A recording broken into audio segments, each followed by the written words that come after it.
Thank you, Twyla. Well, I have known the man, Kurtis Hanna, for 10 years. When I first met him, he had the most beautiful dreadlocks that you've ever seen, really. And I still don't understand what happened to those, but I'm hoping that one day they'll come back because they were incredibly awesome. The war on some drugs, or the war on some people that don't buy their drugs from authorized sellers in this country has been going on for a long time. And in this state, I gotta say, this state it hasn't been that, we really, everybody calls themselves progressive, but this state really is more of a progressive fascist state, right? I mean, really, we talk big about civil liberties, but really it's all about control. So, I didn't have a whole lot of hope that we'd see much help on the drug front until I met Kurtis. And I realized here's a man that knows about politics, right?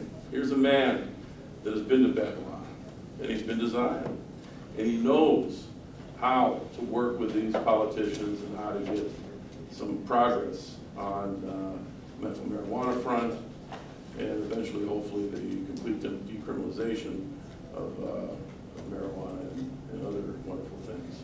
So, so I think that we're really blessed to have him working in our state and at the head of this organization that's pushing these issues. It looks like finally there might be some progress, and I'd like to hear Kurtis tell us about it. Thanks.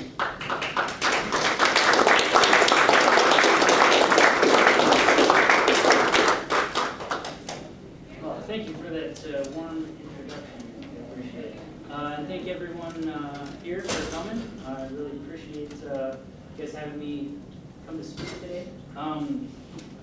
So, I am here representing my organization, Minnesota Normal. I'm currently the executive director. I have been for about 4 months now.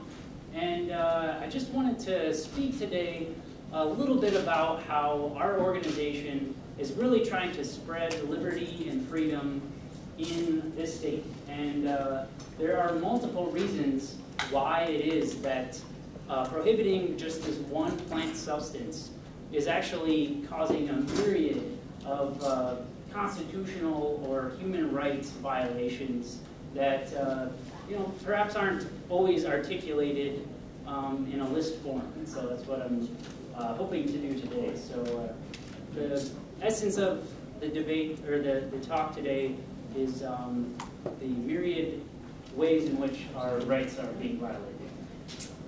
So the first of which is the fact that we have a lot of farmland in Minnesota, and we currently are not able to grow hemp, which is pretty much the same exact plant as the cannabis plant, or the marijuana plant that we all know and love. But hemp is something that is got a very long tradition in the United States. Thomas Jefferson, George Washington both grew it and loved it, spoke highly of it. But most people don't know that hemp can be used as a food. I myself am a vegetarian, and I desperately need sources of protein. And hemp actually is a complete protein. Hemp seeds are very nutritious. Also, hemp is used as a fiber. It can be used to make rope. It can be used to make clothing. Cannabis actually is very similar in name to cannabis for a reason, because cannabis used to be made from the hemp plant. Also, hempcrete is kind of a newer substance, but instead of using concrete, hemp can actually be used mixed with limestone, and create a very good source to create bricks. So potentially we could have Habitat for Humanity substance were legal. I heard it's carbon negative too. What's that? I heard it's carbon negative It's too. carbon negative as well, and you can just break it up when you're demolishing a house and throw it onto a field, and it's actually able to just be reused and recycled by nature. Also, fuel. Many people don't know this, but hemp can be used as a gasoline, and it was used by Henry Ford. He actually made plastics for a car that he made. There's videos of the car on YouTube, but the car itself, the plastics were made from hemp, and the gasoline that it ran on was made from hemp as well. So, beyond that, religious freedoms. As Nick pointed out, I actually do have a background in religion. I grew up in the Methodist Church. However, I converted to Rastafarian tradition probably about 3 or 4 years ago. I also identify with what's called the Canatheist Church, but I really do believe that cannabis was used throughout religious history for religious purposes and visions and understandings or communion with the divine. And so our community in Minnesota of religious people that use cannabis really are a persecuted bunch of people. We have our houses raided. You know, I myself was actually arrested about 5 years ago down in Iowa. But these issues have been raised in court and been denied. We do not have the religious freedom in Minnesota to use this plant for religious purposes. Also, equal protection under the law is denied to people in Minnesota because of this plant being prohibited. Currently, the racial injustice, the disparity between people of color and Caucasians is drastic. When looking at the arrest records of 2011 in Minnesota, I found that if you are a person of color, you are 3.3 times more likely to be arrested for a narcotics-related offense than if you are a person that's Caucasian in background. Also, just the simple idea that people should have the ability to have mutually beneficial financial transactions or trading is something that is also violated. You actually are able to, it is a simple petty misdemeanor if you give cannabis away, if it's a small amount. However, if you get anything at all in return, it is a felony. And you know, felonies obviously take away your right to vote. Oftentimes it results in being incarcerated for a long time. So just the fundamental liberty of being able to be outside and see the sun and not be locked up in a cage is also violated by the possession of this plant being illegal. Another issue is just the fact that our Constitution really ought to be limiting our government, if it were to be followed, to only having just wars. And the war on drugs is something that's been waging in throughout all of our lifetimes. I think since 1937, it has been a national war, and it's been a war that's been renewed throughout multiple presidencies throughout that time. And really, we can see very clearly that there has not been progress on the issue. The other issue is actually gun rights. If you possess cannabis and a gun, there's a mandatory minimum of 3 years in prison. A friend of mine actually just recently had this charge against him. Luckily, he was vindicated and the charges were dropped.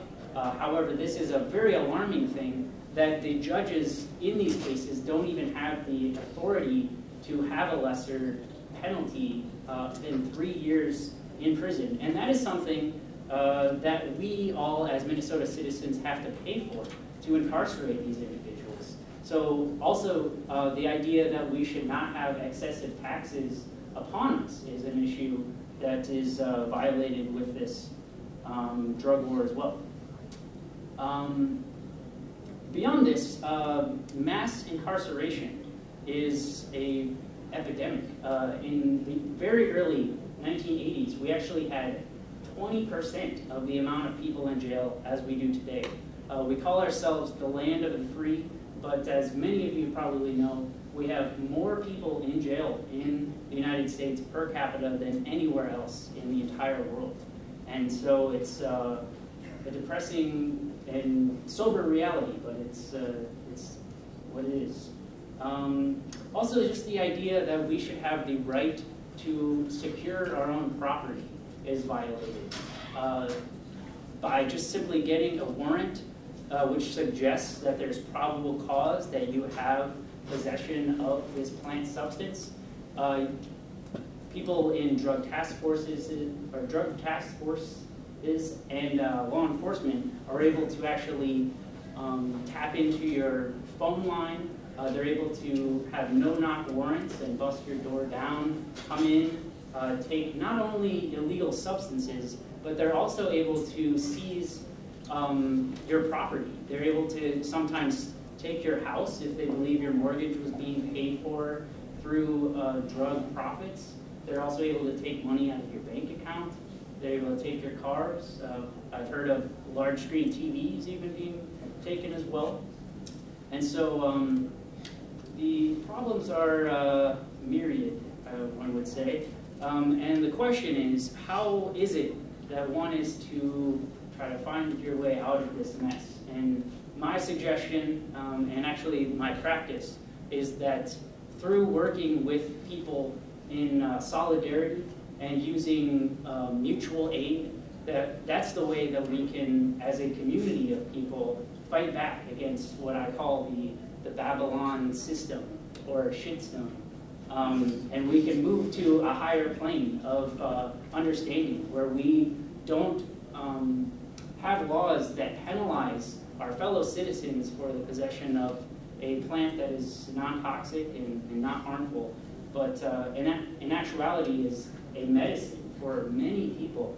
I've personally known, I know an individual that has leukemia and cancer right now, and by using the essential oil of cannabis, by consuming about 3 grams of it a day, she's actually able to get out of bed and not be bedridden, and it's definitely prolonged her life. And if it were to be found today, I truly believe that it would be considered a miracle plant that is widely put into circulation. The other thing that Minnesota Normal does, though, is that we network with one another. We get together in small groups throughout Minnesota, mainly currently throughout the Twin Cities, but we share ideas, we share information, we share resources with one another. And all of this is done on a voluntary basis. We actually have no paid staff. We're all proponents of voluntarism and working together for a just cause. And I just believe that if we all educate ourselves, educate one another, and work together collectively, that we really can defeat the injustices that are going on. And we can really identify the fact that we all are sovereign individuals that need to take care of ourselves and others, and that we need to take responsibility for our own actions and not expect there to be some authority figure that takes care of those sort of responsibility issues on our behalf. And so with that, thank you once again for having me, and I look forward to talking with you out at our booth sometime after the talk today. So thank you.